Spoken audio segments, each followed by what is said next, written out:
Well, hi there. Sam Bush. Started playing mandolin at age 11 and probably started sneaking in playing fiddle as well around age 13. I think me and Tim O'Brien are the two people that I could first think of that when you play both instruments, usually people are fiddlers more, and then mandolin is their second instrument. And for me and Tim, I think it's, we would identify ourselves as mandolin players first. The way growing up in Bowling Green may have influenced music for me is that one, I was fortunate to grow up in a family where music was encouraged. You know, it wasn't one of those things, you know, don't do that, you get a real profession. My father loved to play the fiddle, and there was also a mandolin in the house. And case in point, yeah, he was more of a fiddle player that also tinked around on the mandolin a little bit. And my mom played the guitar. Some of us called it Pop's guitar, but come to think of it, it was my mother's guitar, and I recently had it restored. It's one of those old fake resonator instruments. She played like the way, like the Mother Maybell kind of picking with a thumb and a finger kind of scratching the rhythm.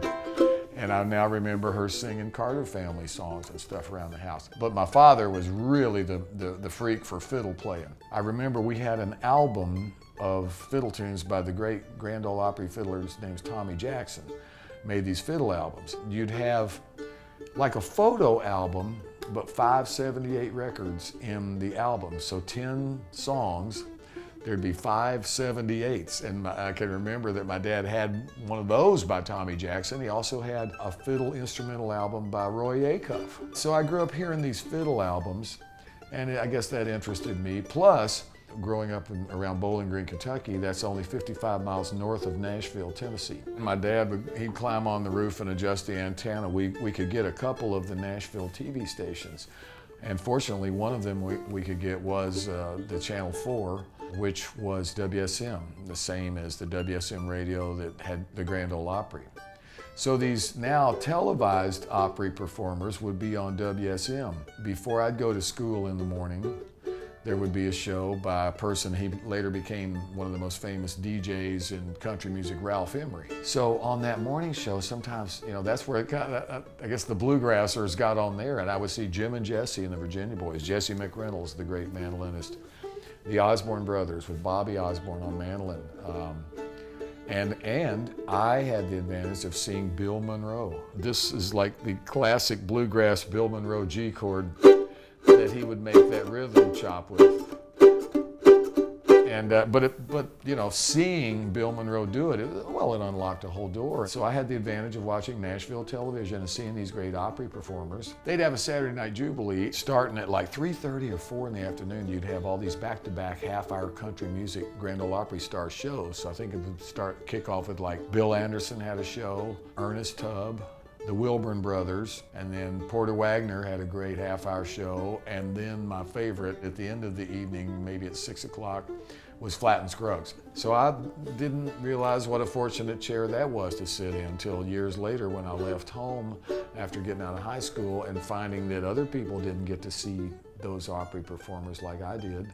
There'd be this family called the Skaggs family, and a youngster named Ricky was on mandolin, and he had already started playing before me. One of the inspirations to want to play mandolin was, in fact, seeing little Ricky Skaggs play, who was, again, a couple years younger than me, and I thought, well, that's neat. A little blonde-headed feller like me can play the mandolin. Maybe I could do it too. I want to do that too. But also, in no time, I started playing fiddle with a bluegrass band that had a Friday night show there called the Grayson County Boys. And when I was 16, my father and I were standing on the side stage, and unbeknownst to me, Mr. Acuff said to my dad, go get his fiddle, I'm going to put him on. And only Roy Acuff had that kind of power at the Grand Ole Opry. So all of a sudden, my father walked up with the fiddle and bow and said, Roy's going to put you on, what are you going to play?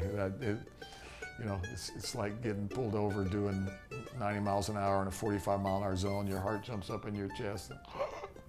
So got to play it on the Grand Ole Opry when I was 16, thanks to Mr. Acuff. But once I graduated from high school, moved up to Louisville, Kentucky, and started playing bluegrass.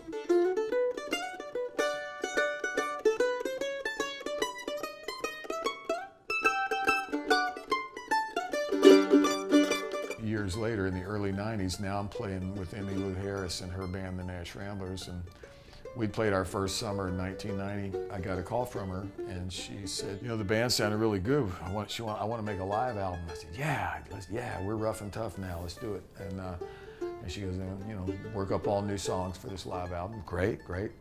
And she said, I think I'd like to record it at the Ryman Auditorium." And I said, "I'm under the understanding the Ryman's condemned." And she said, "Well, then we really got to do it there." And so she did it there. They could only invite about not more than 300 people to come in. The building was virtually condemned. There were holes in the floors, there were holes in the ceiling. You could look through the ceiling and see stars. This was before the Ryman was rebuilt as we now know it in Nashville as a premier, concert venue again. That old Ryman, boy, it would be so hot in the summertime. Just see everybody with the hand fan. They passed them out at the door. There was, of course, no air conditioning in the Ryman built in the late 1800s. So that album was called Emmylou Harris and the Nash Ramblers Live at the Ryman. We won a Grammy for Best Country Vocal Group from that, live record, and it was, by golly, painfully live. And I must point out, it was the same year that Milli Vanilli won their Grammy, but ours was really live. We really sang it, and I really got to credit Emmylou. I think she's as instrumental in saving the Ryman Auditorium as anyone, because that record raised the visibility back up of this great room, and man, please, and Emmy was on the crusade to not get it torn down.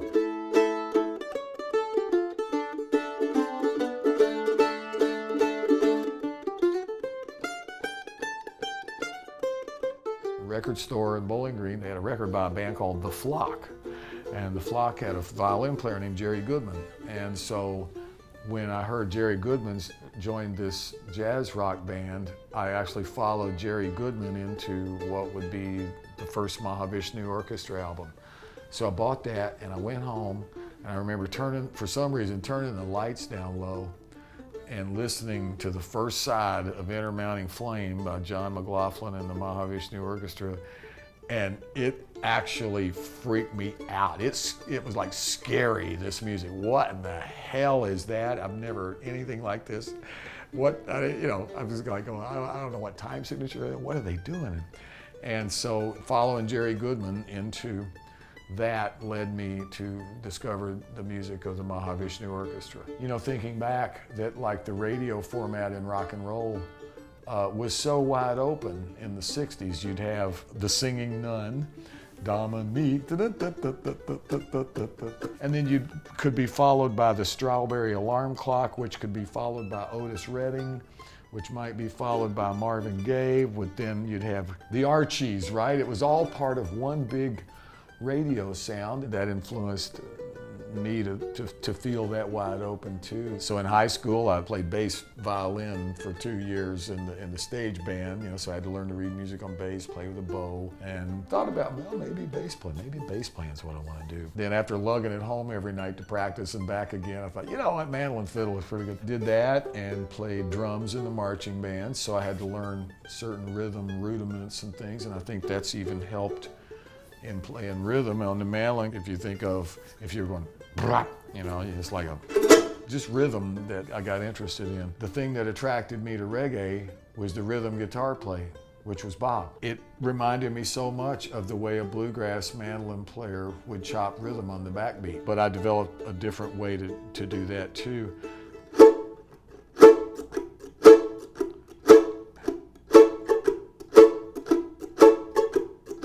Or a thing that I got going that was influenced by Bob Marley, and thinking of drumming,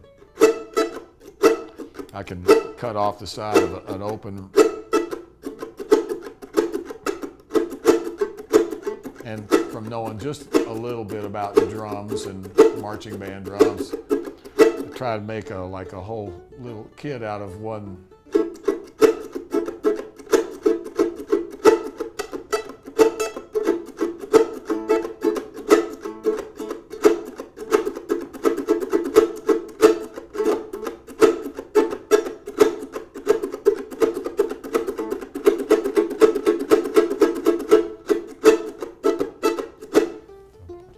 Trying to make it more of a drumming style thing. In 1965, I went to the Roanoke Bluegrass Festival. It was the first multi-day bluegrass festival. I went there because I read about it in Sing Out magazine. I saw an ad in Sing Out magazine. I begged my parents, that's where all the mandolin players are going to be. So I got to go to that, and it was a life-changing experience. Again, not a light bulb moment where I thought, that's what I want to do with my life, but here I am playing festivals at this age all these years later. So it was influential to get to hear some of the originators of bluegrass at that festival. Bill Monroe and his Bluegrass Boys, of course, were there. Don Reno had his own band. Red Smiley had his own band by then. Reno and Smiley had split up the last day at that festival that weekend, Labor Day weekend, 1965. They told the bluegrass story. All the professional entertainers I'd been watching, they had played in Bill Monroe's band, and then went on to start their own bands. Jimmy Martin, Carter Stanley, Don Reno played banjo for Bill. I don't know of any other type of music where you can trace the lineage back to one guy's band like Bill Monroe. Now, and many people say, well, it wasn't bluegrass till Earl Scruggs, played it. Arguably true, but he and Lester Flatt were in Bill's band. And my father could look back and go, yeah, when Earl Scruggs hit the Grand Ole Opry with Bill Monroe and that banjo, it really took the world by storm. So, and Flatt and Scruggs weren't there then because they literally were trying not to call their music bluegrass. They were smart enough to call theirs folk music, and they made out really well in the folk boom.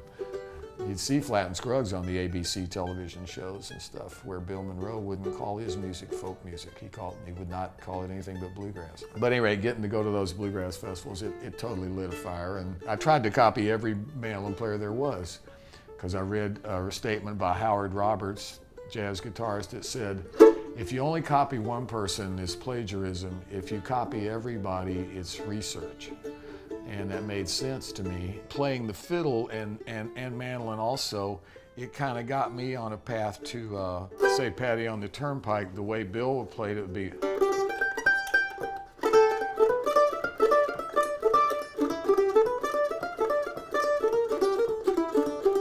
where you linger on notes. There's a lot of right hand. So the way a fiddler would play that same tune is,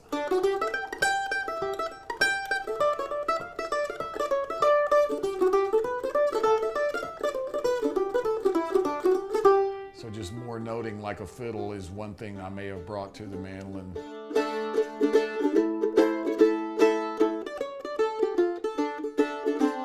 People will now ask me, how's Hoss doing? It's just like it's a family member, like it's a person. So old Hoss, born in 1937. I acquired it in 1973. So unbelievably, I've had this thing all these years. Before it was owned by Norman Blake, the great guitarist and mandolin player, dobro player. And Blake and John Hartford were playing together at the time. John had had this wonderful band called, we all referred to as the Aeroplane Band. I think they actually called it the Dobrolic Plectral Society. I'll never forget they were playing at a club called Kenny's Castaways in New York, and Norman had acquired this mandolin, I think from George Gruen, and it still had the original finish. This isn't the original finish. But I knew the mandolin before Norman had it, and it wasn't, I didn't think it was anything special. And I walked in to Kenny's Castaways, and the PA wasn't even turned on yet. Norman was sitting on stage and just beating on this thing, and I went, that can't be the same mandolin. Is that the one you got? Yeah. What happened? He said, well, I had Randy Wood take the back off and go in and shave the braces, the tone bars. And then Norman and Hartford decided after that they hated the finish on it and took it all off in a hotel room one night. Randy Wood refinished it with varnish finish at the time. So over the years, I'm not really as hard on mandolins as this might make it look. The varnish was very thin, and that's literally just from rubbing my shirt all these years. And this one makes a rhythm chop that's just so to the point, and I got to credit Randy Wood with making mandolins kind of sound this way, where you have this a great thickness on the low strings that makes that good chop, but this one has a first string that just really is like one of the meatiest first strings I've ever heard too, so it's hard to get that combination in one instrument.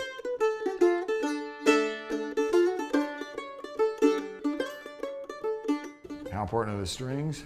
Strings are everything. I like a different kind of string than most other mandolin players. When I was growing up, the only mandolin strings that were good were Gibson number 161, the Mona Steel Monel mandolin strings, and that's what I grew up playing. I started an association with Gibson that lasted about 20 years, where they copied Old Hoss and made the Sam Bush model right down to the block inlay. Gibson said, well, we'd like to do a signature model string. What would you like? I said, just put my name on the 161s. That's what I like. So that's what we did, and talking to them, they said, well, after all these years, the Gibson string plant in Elgin, Illinois, we're not making our own strings anymore. Now Daddario's making our strings. And I said, well, they're not doing it for me. And he said, well, then let's communicate with Daddario. Let's talk to them about this Mona Steel and see if they can, make something that more to your liking. We even sent a set to Daddario to say, I think I said something about, can you make these only better? And then all of a sudden one day I got some strings in the mail and they felt better than the old Gibson set, and they sounded a little better. I can't describe it, but it was like, wow. So I said, man, these are even better than the old Gibsons. I like the Daddarios, and I'm gonna see if I can't stay there. So I've been with Daddario ever since, and I'm really happy with these strings. The two middle strings are a little lighter than the normal set. So these are 11, and going from first to fourth, 11, 14, 25, and 41. 41 is a pretty heavy fourth, but that, for some reason, that was what I got used to. Although sometimes I do experiment, and Daddario makes a good Mona Steel with the heavier ones, like normal on the normal sets, with a 15 on the second and a 26. Some of the mandolins I have, they respond better to that. I'll just have to go by this instrument. I think the response is just a little bit, I don't know, it's more a slight more immediate response to getting to the middle of the note. I don't know if that makes sense. But I'm still liking the Mona Steel, and Daddario's making the good ones.